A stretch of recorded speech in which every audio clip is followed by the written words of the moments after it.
Iran के तेल depot पर अटैक हुए तो उसने भी तगड़ा पलटवार किया। ईरान ने दावा किया है कि उसने इजराइल के हाइफा में बड़ा हमला किया, जिसमें इजराइल की सबसे बड़ी ऑयल रिफाइनरी कंपनी पर बैलिस्टिक मिसाइल दाग दी। ईरान ने इस हमले में ऑयल रिफाइनरी को भारी नुकसान होने का दावा किया है। कई वीडियो सोशल मीडिया पर वायरल हो रहे हैं जिनमें हाइफा ऑयल रिफाइनरी में धमाके होते हुए और वहां से आग की लपटें उठती हुई दिखाई गई। यानी इजराइल इधर तेल के डिपो फोड़ रहा है, ईरान कर रहा हम नहीं मार सकते क्या, हम अलग मार देंगे। भाई तेल का खेल चल रहा है। ईरान ने बहरीन की बापको तेल रिफाइनरी पर भी बड़ा अटैक करने का दावा किया है। इसे मिडिल ईस्ट के सबसे बड़े और अहम तेल रिफाइनरी के तौर पर माना जाता है। इस रिफाइनरी में हर दिन 4 लाख बैरल कच्चा तेल रिफाइन होता है और इस रिफाइनरी में सिर्फ बहरीन ही नहीं, सऊदी अरब, कुवैत और यूएई जैसे देशों का तेल रिफाइनिंग का काम होता है। ईरान पर अमेरिका के हमले के साथ शुरू हुआ युद्ध इस वक्त पूरे मिडिल ईस्ट को चपेट में ले चुका है। एक दूसरे के एयरबेस और सैन्य ठिकानों पर बमबारी से शुरू हुई ये लड़ाई अब पहले मिडिल ईस्ट की लाइफलाइन माने जाने वाले तेल पर पहुंची है। अब ये उससे भी आगे बढ़कर पानी तक जा रही है। पहले ईरान ने अमेरिका और इजराइल पर आरोप लगाया कि दोनों ने मिलकर उसके डीसैलिनेशन प्लांट यानी समुद्र के नमकीन पानी को, खारे पानी को पीने लायक पानी बनाने वाला जो प्लांट होता है उस पर हमला किया। ईरान कह रहा है कि तुम मेरा पानी मार रहे हो, मेरे लोग मर जाएंगे, क्या कर रहे हो। और उसने इसके वीडियो भी सोशल मीडिया पर वायरल किए जिसमें ईरान के नए डीसैलिनेशन प्लांट से धुआं उठता हुआ नजर आता है। इसके बाद बहरीन ने आरोप लगाया कि ईरान ने उसके वाटर प्लांट को निशाना बनाया। ईरान पर यूएई और कतर ने भी वाटर प्लांट पर हमले के आरोप लगाए। ऐसे में पानी पर पहुंच चुके युद्ध के लेवल ने सिर्फ ईरानी नहीं, खाड़ी देशों के लिए बड़ा खतरा पैदा कर दिया, क्योंकि एक रिपोर्ट के मुताबिक खाड़ी देशों में 400 से ज्यादा वाटर डीसैलिनेशन प्लांट मौजूद हैं। इनका इस्तेमाल घरों में पीने की पानी की सप्लाई के साथ ही इंडस्ट्रीज को चालू रखने और हरियाली को बनाए रखने के लिए किया जाता है।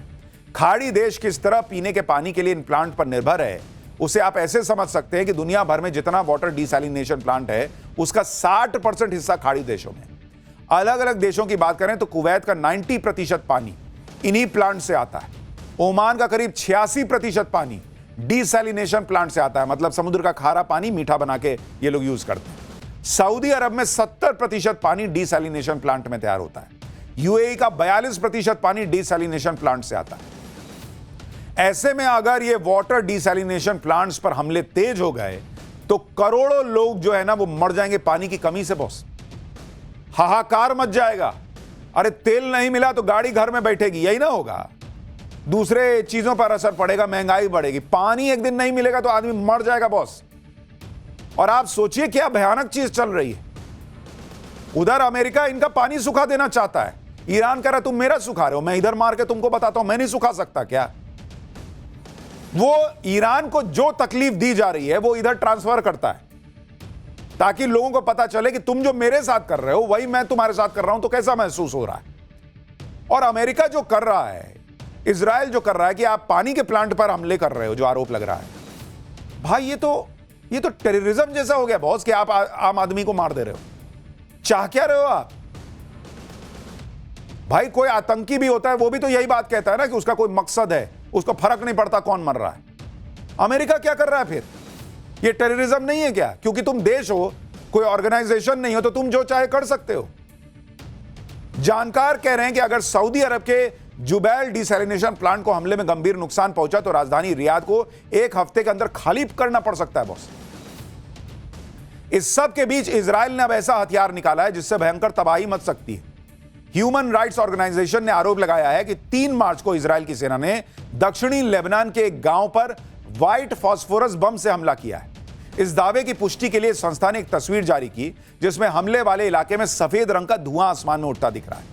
हालांकि फास्फोरस बम के इस्तेमाल की अभी पुष्टि नहीं हुई है, लेकिन यह व्हाइट फास्फोरस बम एक ऐसा हथियार है जिसके इस्तेमाल पर कई तरीके के प्रतिबंध लगे हुए हैं। जैसे घनी आबादी के बीच इस तरह के बम का इस्तेमाल नहीं किया जा सकता क्योंकि इसे रासायनिक हथियारों की कैटेगरी में गिना जाता है। व्हाइट फास्फोरस बम को इसलिए खतरनाक माना जाता है क्योंकि जब इसका सफेद फास्फोरस जलता है तो इसके केमिकल रिएक्शन से बहुत गर्मी पैदा हो जाती है और यह गर्मी करीब 800 से 1300 डिग्री सेल्सियस तक हो सकती है।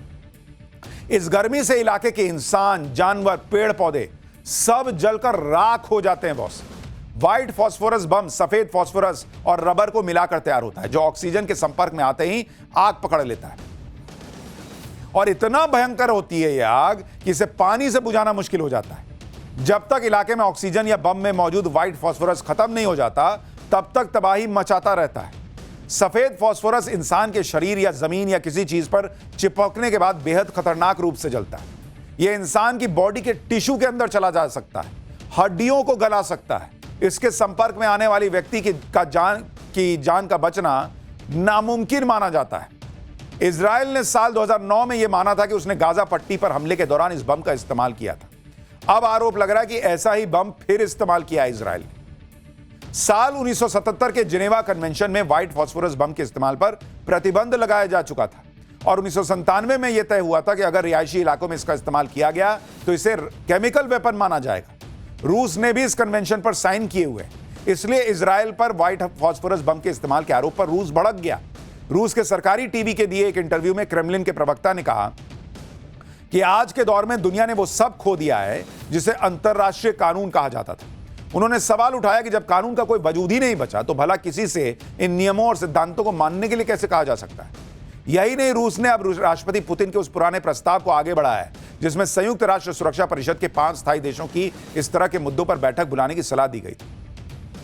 हालांकि लोग तो सवाल पूछ रहे हैं कि संयुक्त राष्ट्र यूनाइटेड नेशन है किस बात के लिए? खाली बैठ के मीटिंग खेलने के लिए? खेलिए मीटिंग, अलुआ मीटिंग खेल रहे हैं आप, कुछ नहीं कर पा रहे आप दुनिया भर में।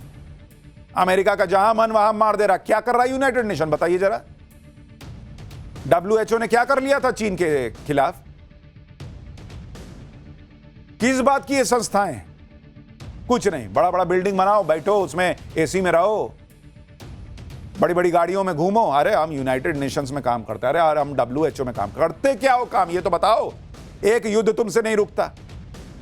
फास्फोरस बम के इस्तेमाल पर मचे बवाल के बीच अमेरिका युद्ध के पहले ही दिन ईरान में लड़कियों के एक स्कूल में मिसाइल गिराने के मामले में घिरता दिख रहा है। दरअसल Dutch fact checking group Bellingcat's, the New York Times और द वॉशिंगटन पोस्ट की जांच में बताया गया है कि ईरान में जिस स्कूल पर हमला हुआ उसमें अमेरिका की सबसे घातक मिसाइलों में एक टॉम हॉक का इस्तेमाल किया गया।